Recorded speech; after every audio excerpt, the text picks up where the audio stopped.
Hello everyone, this is the BETAFPV 75X, featuring 1103 11,000 kV brushless motors, 40mm props. Underneath there is an F4 flight controller with an OSD, a 6-amp 4-in-1 ESC, the BETAFPV Z02 all-in-one camera and VTX. Mine is the version where you fly it with two 1S batteries. Motor post to motor post, I'm getting 78mm. It weighs 39.74 grams. With two 1S batteries, it weighs 53.79 grams. Some of you may recognize this flight right away, and this was actually my 5th flight. It turned out pretty well. I'll get into it a little bit here in a moment about why I'm reusing this flight footage. I do think it shows you fairly well how the machine operates and how it flies within the confines of our home. I do think that if you are a newer pilot, you need to be sure you have the space for such a thing. It does come with a 35-degree tilt on the camera. And that's why we don't see any of the hoops in view, and for me, I think that's something that they should correct. I think it needs to come stock with 20, maybe 25 degrees of camera tilt, and then for the racers, include another camera mount. They could also publish those files on Thingiverse. That would probably be a short-circuiting of the issue of production.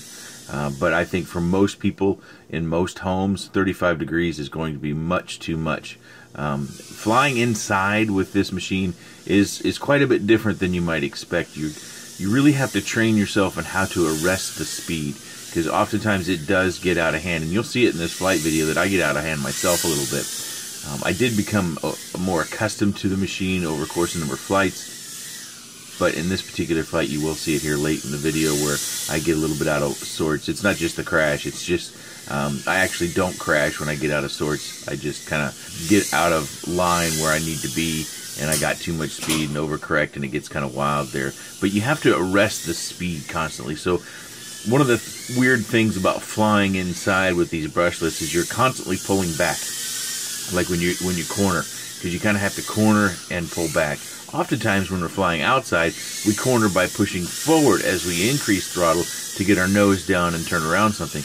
But in this case, we're kind of doing the opposite. We're kind of pulling back on the stick and flattening out to try to arrest some of that speed.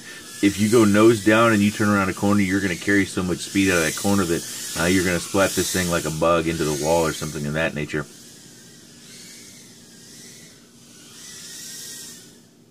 Personally, I'm very happy that BETAFPV, finally some company took on doing a 2S brushless whoop.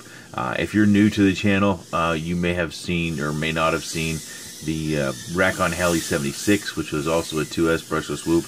I reviewed that some 8-10 months ago, and that was repeatedly my favorite flyer, and I did show that in a few other videos when comparing it to other brushless whoops.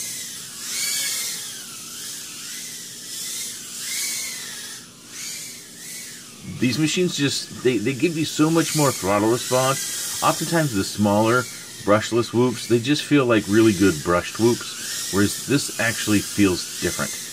And that's the thing I enjoy about it most, is that I can feel the difference and it responds as I would expect it to, and I feel like that this can really test my flight skills and push me further. But if you're a new pilot, you've got to be aware of these things.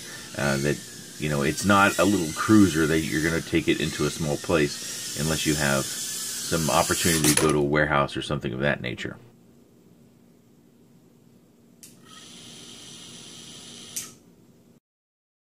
So as you can see, the house is now empty, and that's why I chose to use that flight. It's just visually not very interesting when the house is empty, and the house is empty because we finally were able to get our act together. We had some water damage on the floors clear back in December when we were on vacation. You can't really tell because it wasn't very bad, and we're fortunate that we had somebody checking the house and they caught it right away. But we finally got everything together, and the day after I posted that flight video, the movers showed up in the morning and moved everything out. Unfortunately, oh boy, down in the basement, it's just a terrible, terrible mess. But it made for a little bit more interesting flying. We did find some additional water damage in the house after we got the furniture moved out of that main floor, which has delayed the refinishing of the floors.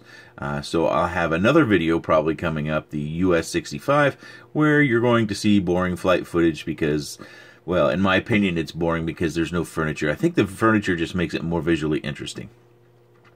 So that's why I reused that flight footage that some of you may have seen. It's because I just didn't think it's very interesting to look at a house that's pretty much vacant. Let's go into the outside flight footage so we can talk about that a little bit. So I did fly it outside just to give you some idea of what it's like to fly outside. It's got a fairly interesting flight characteristic that when you dive, and I'll try to include a clip of that, when you dive you do get some yaw washout. And this is a little bit of a problem with most whoops that you have to kind of fly around. I actually mentioned it in that burn cube video where I talked about a much larger whoop, that Aris 110, that also had problems with prop washout when you'd come in from a dive. And so that's something you have to be aware of. I don't think that tuning is going to take care of that. I think you can minimize it, but I don't think you'll be able to eliminate it via tuning. With this machine coming in at, 59 grams, you will be able to fly in some breezes, but there's going to be a definite limit to that. I think if you're buying this and you plan to fly it both indoor and outdoor, that'll be fine. But I think if you're really truly planning on flying it primarily outside, there might be better options out there. There are a lot of 2S quads that are around that you can fly that have more weight, so you can fly more often in the wind, and the conditions won't limit you quite so much. But this performs pretty well. You can see how heavy I am on the throttle. I do have the throttle values as always in the top left. My initial flight I didn't have RSSI on, and that was my mistake because I thought it came pre-configured all the way. And this isn't like an early release, maybe even pre-production, I'm not certain. So that the RSSI wasn't on, and I just missed that. That's my mistake. That's something that I need to be more careful about. Also, motor 1 and motor 4 needed reversing, but I do expect that the ones that you guys will be getting when you order them will have that all set up. I'm also told it will come with a custom tune, but I didn't find that necessary because I flew it on defaults and I thought it handled just fine. I might pump up the yaw P just a touch. Being in that hoop formation and having protected propellers does leave us the good opportunity to do a lot of close proximity with little to no risk, because it should just bounce right off. I didn't have any problems with props coming off. I didn't have to change out my props because they got bent up. They seemed to work just fine. I did bump into a number of things over the course of all these different flights. I think that if you're looking at the flight time, your flight will probably be longer. Probably be longer for one big reason is my Whoop batteries, these 1S Tiny Whoop batteries, they are pretty old, pretty well used, and pretty tired, so I wouldn't be surprised if many of you get flight times that exceed what you see. A question that's going to come up quite a bit is, can you do flips and rolls in the house? And you can. I didn't show any of that in this video. Well, there was a little bit in there, but it just takes some muscle memory and some timing. With this much power and a Whoop, it only weighs 60 grams. You'll be able to do it no problem, and it'll lock right in place. You're just going to have to practice getting the timing down for those sort of acrobatic moves. That's not really my forte, so I don't dive into those things very deeply. You can see we're getting a 3-minute flight time, and I think that's pretty dang good considering, we're flying outside. And you can look at the throttle values. I get upwards of 70%, sometimes maybe even more. I did that punch out over the house, and then I crash off the picnic table. A few details here. I think we can make some improvements, but before we go into that, mine shipped and it had this in there. It kind of just wedged, and then you take your batteries and you just kind of, I slide them in and then turn them up, but I actually use a different piece of foam. I have this piece of foam that I put in there, and it's a little bit of a finesse job to get it in there, but I swapped foam because I didn't like the other one. I thought it was taking my cage and kind of making it a little bit of a wonky shape, so I decided to do this. It's just some little flexible foam, and I maneuver it in there, and then it stays just fine. It doesn't go anywhere. Kind of balance those here in the middle, and then you plug in your 2 batteries. If you're not familiar with these, when you plug in one battery, it won't do anything because it's looking for 2S voltage, and when you plug in the second one, then you'll hear the ESCs and the tones and the motors activate, and it'll be ready to fly. I did secure my antenna up here in front. I did not use hot glue because I thought hot glue was probably not the best, because when you hit this and bump this, hot glue could have a propensity to snap off. So I used welder instead. This stuff works great on Whoop frames, so if you have any breakages by chance, which I did not, if you have any breakages, putting a little dab of this on your pieces, it will hold very well and it stays flexible. That's a really nice thing about this. Not just on the 75X, maybe the 65X, or really any hoop frame you have around. This is kind of the go-to, I think, for most hoopers to fixing frames and keeping them in the air. Also, these props, they look to be custom. I have never seen something with a hub this size before, and they do just slide right on. You can also see that the props are rotated out. This is something the Inductrix did back in the day, if you're familiar with that it would rotate the props in. That's a brushed whoop, and that's something that helps with dropping an arm, and also some of that yaw washout. When you rotate the props in, it gets cleaner air. If you remember the Furious FPV Mosquito from a year maybe plus ago, it had that. It was kind of the first ones that really was a big name, ready to fly, and it became known that it had this issue, and they came out with some changes. At that time, you had to enter some command line code. I pull these batteries out and take a look. I'm going to pop the canopy here real quick and we'll take a look under the hood. Here we are with that canopy, and you can see the 3D printed mount, which I really do like how they've mounted. It's very clean. It's very well designed. I just disagree with that camera angle. And quite frankly, something else I think they can improve is they can get a smaller canopy to put on here. I know we can do this after the fact, but quite frankly, this canopy is fairly tall when you compare it to most tiny hoop canopies. And so bringing that camera down to where you have a little bit less of a profile, you can get through some tighter spots. I think that would be a good thing, but understand that's a manufacturing cost they probably didn't want to take on. I did not break my mount. I know that several people who reviewed did. I did not take any direct hits to the camera either. Also note that the VTX, it's on wires down there. They have a version of this same VTX and camera set up to where it's soldered directly from the camera right to the board, and that's not a good idea. So these wires, that's a much better idea. And this is your button to change channels. You can see your row of LEDs indicating your frequency and band right there. Also, take a look. There's some pins right there. Hopefully you can see those, maybe. This stack right here, if I can get my... Right there, there's pins connecting all these different boards. So the VTX is connected via pins. And then if we can see it, I don't know if I'm going to be able to get the camera angle just right down there. It's another set of pins for the flight controller and the ESC board.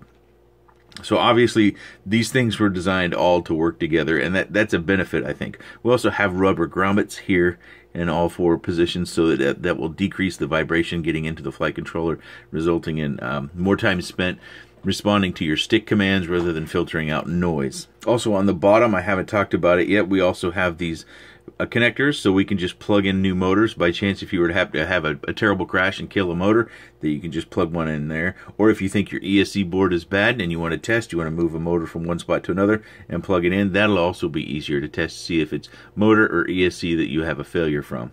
I'm going to put this back together and we'll wrap it up. One thing I haven't covered yet that does work quite well with this, and I only mention it because I've seen it fail with some other machines, is that turtle mode, or flip over after crash, does work pretty well with this.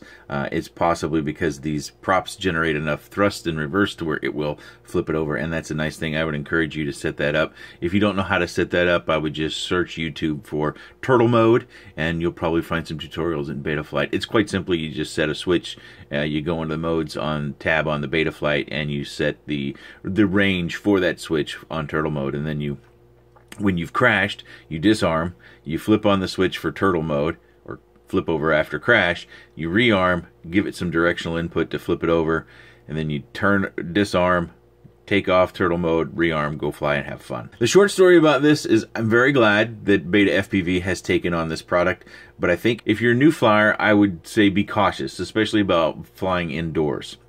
Not because it's dangerous, just because it might be too much to handle. There is quite a bit of power here. There is quite a bit of inertia at almost 60 grams all up weight. And you may find that difficult if you don't have a lot of flying experience. If you're going to fly with your local racing chapter and they've got a 2S brushless whoop category, then by all means, they've probably got a facility with at least a basketball court and some hoop gates set up. Or if you're planning on flying in an armory, or you have an office where you're allowed to fly, or if you live in an area where there's just not much wind, because wind does affect these things. It's going to need to be relatively calm, because you do have more weight and more power. You can combat that a little bit, but there is going to be a limit. Remember, all these flat edges, they act as sails to wind, and they will push you off course. So if you're trying to shoot really tight gaps and you've got a little bit of a breeze coming and going, that's going to be a challenge. Whether that's fun for you or not, that's kind of your personal philosophy there. That is the BETAFPV 75X, a 2S brushless whoop. If you have any comments, questions, suggestions about this little guy, please leave that in the section down below. I appreciate your time, and thanks for watching. And I get loads of questions about flying with the X-Lite, and yes, I am a pincher, and yes, I have been flying exclusively with the X-Lite. My Taranis X9D Plus has been sitting on the shelf ever since I got this thing. So if you're a pincher, I say give yourself some time to adjust to it, but it's a good product, and I think you'll enjoy it.